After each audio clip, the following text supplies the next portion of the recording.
Estamos prácticamente en el cierre de la campaña hacia la segunda vuelta del domingo y las cartas ya están bastante echadas.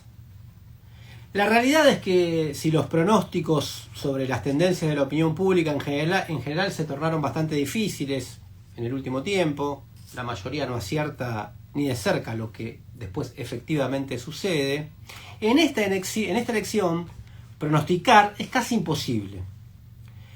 Entre otras cosas por la forma que tiene la elección, por ser una segunda vuelta, un balotaje en el que uno tiene que elegir o termina eligiendo por un mal menor, y también por la crisis de representación que afecta al sistema político argentino. Mucha gente vota el mal menor o su mal menor y no necesariamente tiene ganas de salir a gritarlo a los cuatro vientos o de responder con orgullo, pongamos, una encuesta.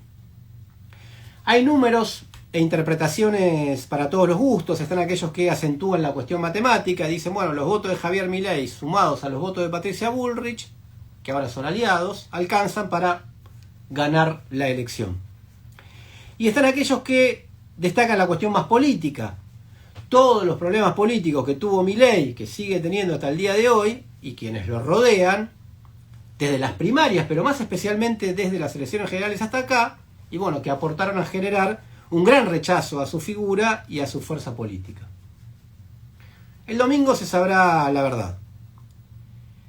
Pero más allá de esto, me interesa discutir determinados discursos que se terminaron de configurar en la disputa política y especialmente entre aquellos que tienen algún grado de politización o que su voz tiene algún peso en el escenario público.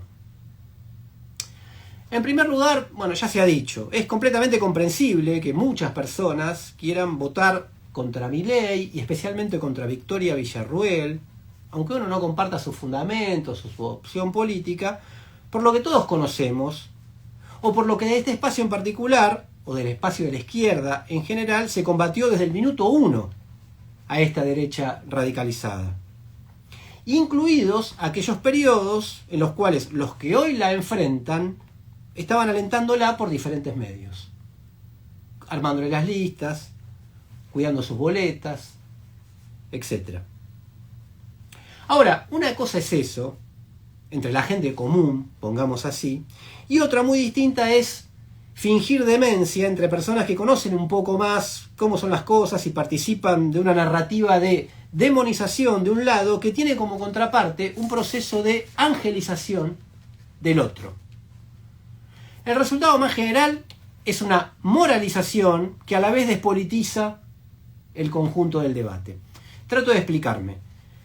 En la lógica de este discurso, el llamado fenómeno Milei pareciera que es un rayo en el cielo sereno de un sistema político y un sistema social que funcionaba a la perfección, una democracia ideal en la que de repente apareció un loco que quiere romper todos los presuntos consensos que teníamos hasta ahora. Y esto oculta una realidad. El fenómeno, como fenómeno político, es el producto de contradicciones sociales, económicas, políticas, desigualdades inauditas, malestares múltiples que existían antes de que emerja el fenómeno Milei y que van a seguir existiendo incluso después del domingo.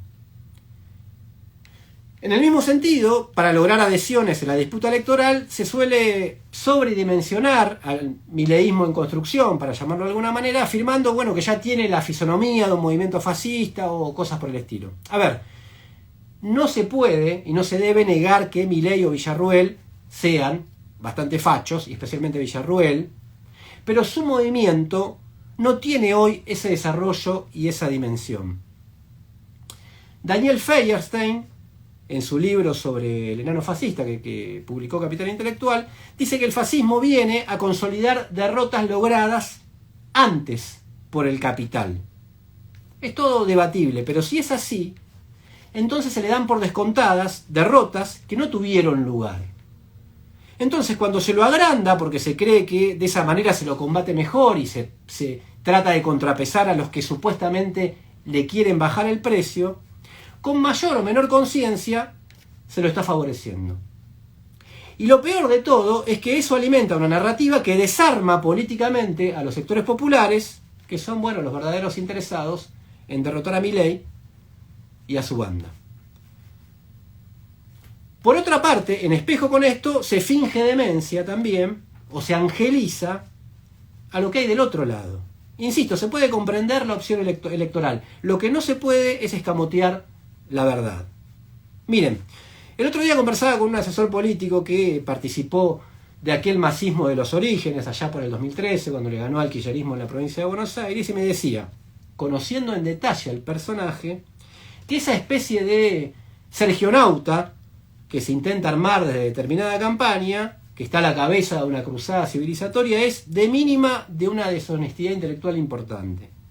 Tiene bastante poco que ver con el personaje real. Tomemos el debate del que hablábamos recién, por ejemplo, en el punto de seguridad. Hubo una llamativa coincidencia cuando ambos reivindicaron a Rudy Giuliani, exalcalde de Nueva York, autor intelectual de la doctrina de la mano dura y el punitivismo salvaje. A ver, supongamos que se despliega esa doctrina, en cualquiera de los dos casos. ¿Qué creen que van a opinar sobre las libertades democráticas los jóvenes apaleados por la fuerza de seguridad, armados con esa doctrina y con muchas otras cosas más que esa doctrina presupone, en los próximos años?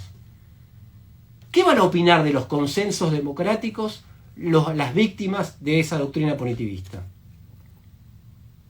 Y esto se puede hacer extensivo al ajuste impuesto por el Fondo Monetario, que genera y generará precarización, pobreza, informalidad laboral, a la fisonomía de los personajes que suenan para un supuesto gobierno de unidad nacional, etcétera, etcétera. Todas estas cuestiones no se pueden ocultar detrás de una moralización que demoniza, por un lado, de manera absoluta, o buenifica, incluso más allá de las evidencias de la realidad. Entre otras cosas, ¿por qué? Porque esto alimenta básicamente el cinismo. Mirá, este que me quieren hacer pasar por el más bueno de todos, yo ya lo conozco. Bueno, todos hacen lo mismo. La política resulta, en última instancia, una práctica de ocultamiento. Y como leí en un libro que me recomendaron recientemente sobre la derecha reaccionaria en el Uruguay, el cinismo, dicen, es una de las características centrales de la emocionalidad reaccionaria. De alguna manera, la reacción neoliberal encuentra en la masificación del cinismo una nueva forma hegemónica de tramitar el malestar de la cultura. Lo que se dice o lo que se oculta alimenta una práctica que obviamente al final del camino no termina siendo neutral. Entonces sí, es una obligación moral, porque es una obligación política, decir la verdad y mirar a la realidad de frente. Y esa realidad muestra que lo único, como diría Gramsci, que se puede pronosticar es la lucha. Ahí nos encontraremos, desde el lunes, como siempre, para defender nuestros derechos, las libertades democráticas que supimos ganar, para enfrentar cualquier ajuste y para cambiar la realidad que nos trajo hasta acá. Que no te gane la injusticia. Toma partido.